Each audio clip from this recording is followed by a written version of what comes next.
মাখনা। এখন এটি একটি অতি পরিচিত ফসল, দামও পাওয়া যায় প্রচুর, প্রায় 20 থেকে 30 হাজার টাকা পার কুইন্টাল।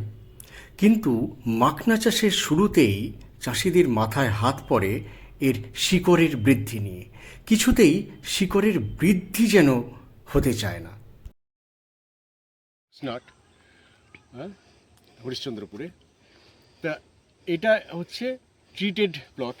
এইখানে আমাদের অফিসার মিস্টার অভিজিৎ বিশ্বাস গ্রো কেয়ার আর স্ট্যানোহিউম দানা, হ্যাঁ, গ্রো কেয়ার আর স্ট্যানোহিউম দানা প্রয়োগ করেছিলেন এই এই বেলি থেকে এই দিকটা।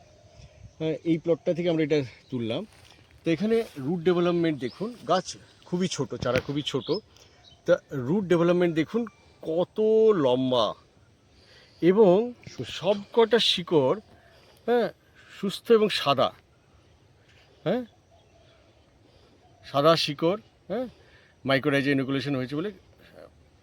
আর পাশে ওইটা, হ্যাঁ, ওখানে, হ্যাঁ, অনেক দিন আগেকার, হ্যাঁ, সেটা আপনি বুঝতেই পারছেন যে এখানে পাতা এদিকে দেখো।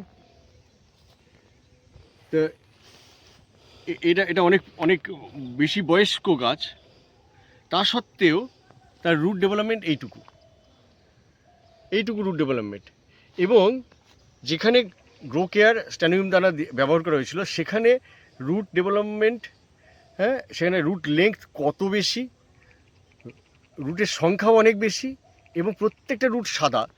এখানে কন্ট্রোল প্লটে শিকড়ের সংখ্যা কম, শিকড়গুলো বাদামি এবং অনেক ছোট, মানে অর্ধেকেরও কম, যদিও এর বয়স অনেক বেশি।